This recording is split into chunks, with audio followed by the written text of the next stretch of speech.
Na mitologia grega, Helena de Troia foi denominada como a mulher mais bela do mundo. Filha do deus Zeus com a mortal Leda, ela ficou conhecida por ter um papel importante na Guerra de Troia, uma história contada por Homero nas suas duas grandes obras, Ilíada e Odisseia.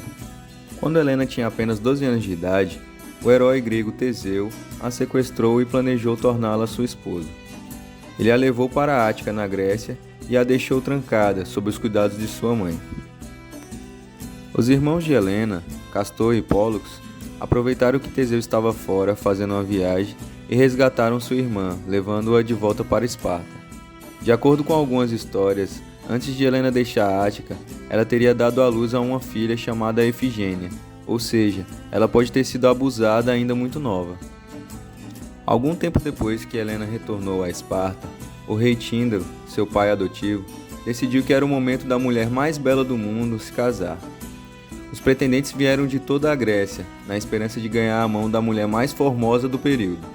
Ter uma mulher bela era sinônimo de status, um atestado de riqueza e poder. Ter a mulher mais bela entre todas era uma conquista sem equiparação. Entre os pretendentes, havia muitos líderes poderosos. Por isso, Tíndaro temia que, ao escolher um, pudesse acabar irritando os demais, o que poderia causar problemas ao seu reinado.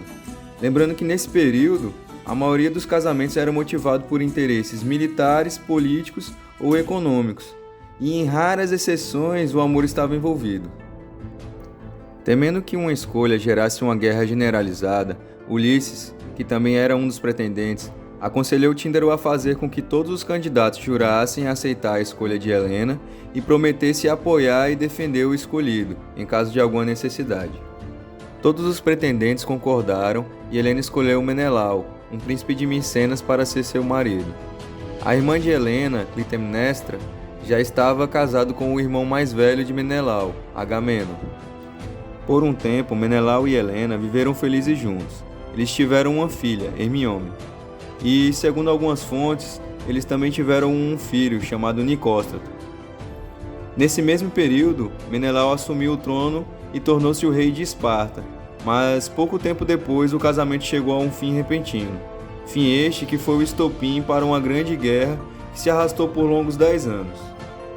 Não vou entrar em detalhes sobre a Guerra de Troia, até mesmo porque nós teremos outras oportunidades, pois faremos novos personagens que estão envolvidos nessa trama, né? Mas só para que a gente entenda como começou esse conflito, Paris, um príncipe de Troia, viajou para Esparta a pedido de seu pai, o rei Príamo. Ele era protegido de Afrodite, e a deusa havia lhe prometido a mulher mais bela do mundo depois que ele, em uma disputa entre as deusas do Olimpo, a proclamou a mais bela das deusas. Quando Paris viu Helena, soube que Afrodite havia mantido sua promessa e que a rainha de Esparta era a sua prometida. Enquanto Menelau viajou para o enterro de seu avô em Creta, Paris se aproveitou e fugiu com Helena para Troia. Algumas histórias dizem que Helena foi de bom grado, seduzida pelos encantos do príncipe. Outros afirmam que Paris a sequestrou e a levou à força, pois a rainha não teve nem tempo de levar sua filha, que até então estaria com 8 anos de idade. Fato que não quer dizer muita coisa, pois a maternidade nesse período não tinha tanto apego aos filhos assim como se tem hoje, principalmente na realeza, onde as crianças eram praticamente criadas por escravos e escravas.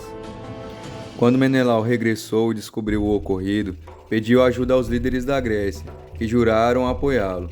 Lembra lá, antes de Helena escolher o seu marido, todos juraram defender o escolhido caso necessário. Então os gregos organizaram uma grande expedição e partiram para Troia. A chegada dos gregos ao litoral troiano marcou o início da Guerra de Troia. Durante a guerra, a simpatia de Helena fora dividida. Às vezes ela ajudava os troianos apontando os líderes gregos e as tropas que eram mais ou menos disciplinadas.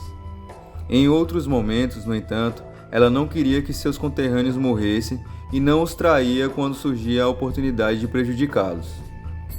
Helena teve alguns filhos com Paris, mas nenhum sobreviveu à gravidez ou aos primeiros dias de nascido. O príncipe morreu na Guerra de Troia e Helena se casou com seu irmão, Deífobo. A história antes e durante a Guerra de Troia é bastante conhecida. Mas você sabe o que aconteceu com Helena depois do fim da Guerra de Troia?